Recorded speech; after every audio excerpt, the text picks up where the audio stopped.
কিন্তু তুমি যে কাম করছ তার কদাপি ক্ষমা নহে। ए समाज रे नारी को दुर्बल बोली कही डेंगुर पीड़ित व्यक्ति बुझे देवा चाहे नारी दुर्बल नुहे। जदि नारी दुर्बल अरे जड़े सुस्थ व्यक्तिर शरीर में 5 ରୁ 6 लिटर ब्लड थाए किंतु जड़े नारी तार जीवन काल मध्य 30 लिटर ब्लड होई थाए ताहले काहे के कहू नारी दुर्बल काहे के कहू नारी दुर्बल। गोटे झियो गोटे स्त्री गोटे भौणी जब घर बाहर को जाई थाए तार बापा मां कहतानी अरे मां तू कोडे जानी कारण तू चरित्र किछ दाग लागि जबो हेले काहे के से घर पर जाउतबा गोटे पुओ को कहतिनी अरे बापा तू जाउछु बाहर को हेले कहा झियो कहा भौणी कहा स्त्री रो चरित्र को आखि पकाइबनी तार चरित्र को सम्मान देबू काहे के एडा कह जाय काहे के आज नारी दुर्बल बोली समस्त कहउछंती।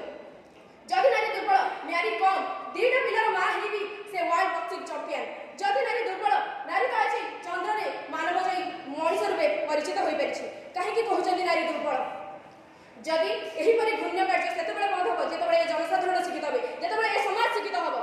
धन्यवाद।